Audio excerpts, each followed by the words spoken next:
It's time to learn about your favorite dinosaurs from Jurassic Park and Jurassic World from a real-life paleontologist. And we're going to be doing it with toys. I'm Reisuka, the cosplaying paleontologist, aka Dino Mommy, and today I'm going to be combining ASMR with dino facts and giving you a tour of some of the new Jurassic World toys. So first up, I have the classic 93 T-Rex toy. This is the classic toy that was released right when the first movie was being released. And of course it is of Tyrannosaurus Rex, a dinosaur that a lot of you likely know and love.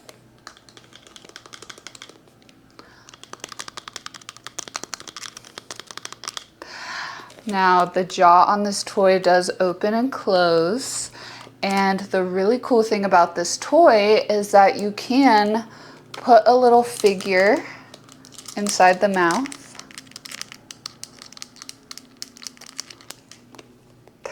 And it will come out of his stomach here. Right in there. So you can make him eat like a real T-Rex. Now,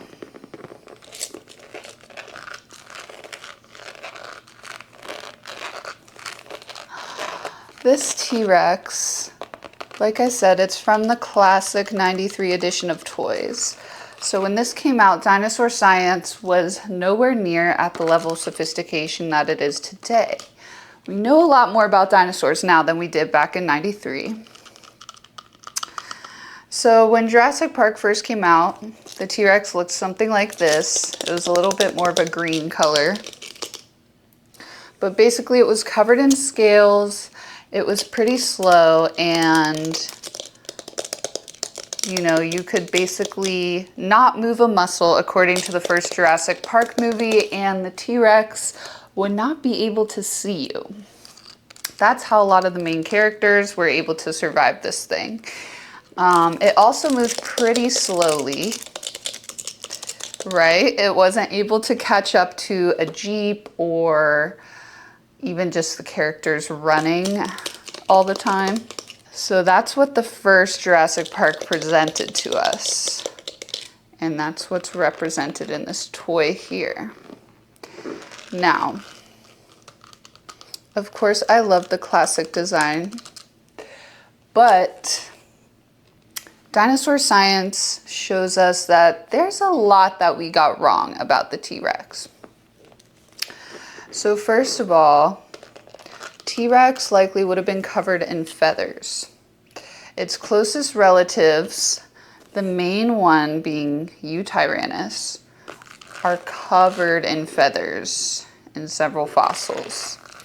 And they're pretty long feathers too. They're not just short little feathers like you might think.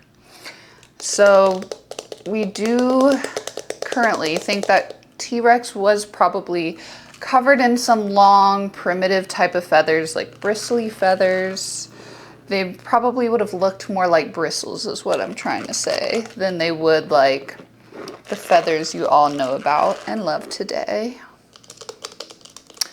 Now, other than that, Jurassic Park did get the proportions of T-Rex to be pretty accurate, and they have the correct number of fingers on each arm, which is 2.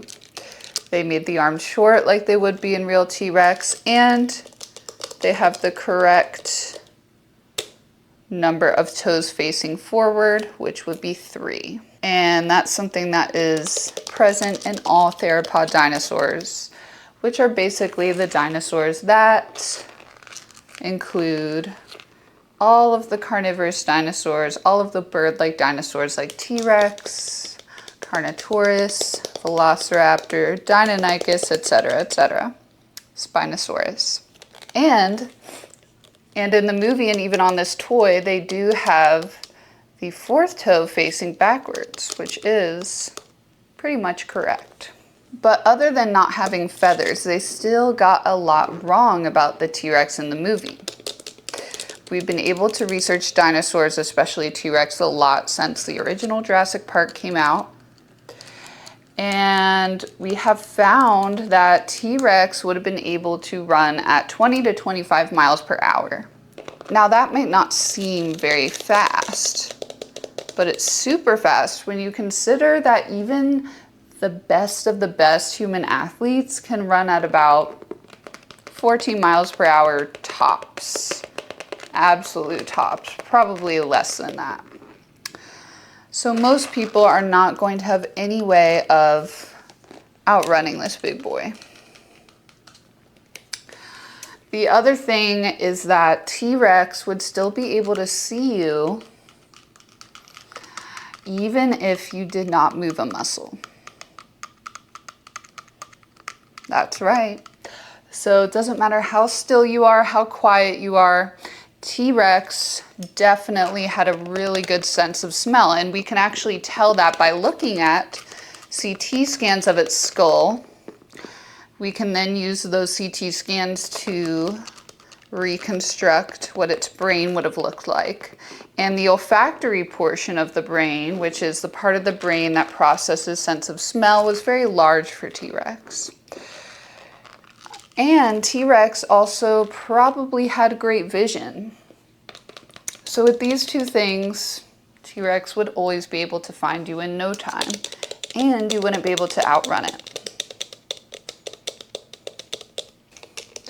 The bite force of T-Rex could reach up to 57,000 newtons. It was at least 35,000 newtons of pressure. Now that level of pressure is so high in the bite force of T-Rex that T-Rex is the single animal that's ever lived that has the highest bite force of all time.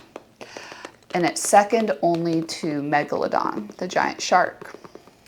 Now, the one you've all been waiting for. This big boy. The last dinosaur I'm going to show you today isn't a dinosaur at all. This is a Mosasaurus, as you probably have guessed. But the thing about Mosasaurus, Ichthyosaurus, or Plesiosaurus, or any of those things that were swimming around in Mesozoic oceans with flippers, Mosasaurus in particular is more closely related to snakes than it is to dinosaurs. So let's talk about the Jurassic World Mosasaurus, huh? Now, this toy is pretty cool just because it's huge. I do like the teeth. The teeth are fairly accurate. Mosasaurus did have pretty large, almost knife-like teeth. It mostly would have eaten fish and other marine reptiles, such as other mosasaurs. This was definitely an apex predator of the ocean. Now, Tylosaurus was the largest mosasaur that us paleontologists know about to this day. And it lived during the late Cretaceous period from about 92 million years ago to 66 million years ago. It could grow up to over 45 feet long. Now, the mosasaur in Jurassic World is about twice this size, at least. But the real-life Tylosaurus would have been pretty scary too. Mosasaurs would typically swallow its prey whole, so that is something that is accurately depicted in Jurassic World. And it had these powerful flippers, of course, to be able to power its body through the water. But that being said, Tylosaurus and mosasaurs in general weren't the most acrobatic swimmers. Okay, these guys, yes, they could swim pretty powerfully. They could sprint during short bursts. Their general speed in the water was probably pretty slow, like about 5 miles per hour to 10 miles per hour at most. But then they could go on quick bursts.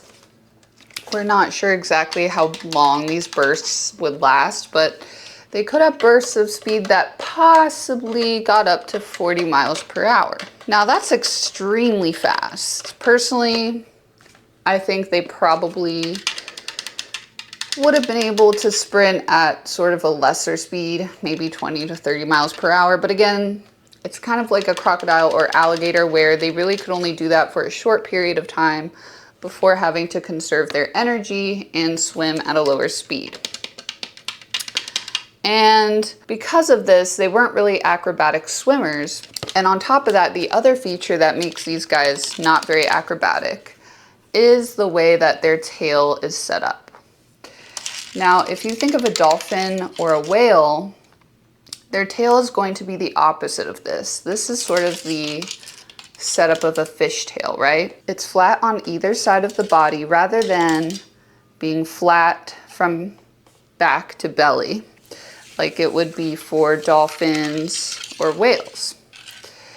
Now, the problem with that is this type of tail is not going to give you as much power as the tail of a whale or dolphin would, and it's not going to allow you to be able to maneuver and steer really easily through the water. This type of tail is more what fish have, and it's going to act more like a rudder. So if you think of a big ship that has a rudder and how you can steer with that rudder, that's basically what Mosasaurus used to do. It would move its tail from side to side pretty slowly, and that would allow it to steer itself. But it's not going to be able to do the backflips and the tricks like a dolphin would, like they show in Jurassic World. Now, that being said, I think these guys would still be really cool to see in real life, whether they could do tricks or not. I mean, it's a mosasaur. And I do think this toy is really fun. It's super big. It has a lot of nice detail. Again, it has the nice cone-shaped teeth and nice big bumpy tongue. Looks like you could fit quite a few things down his neck there.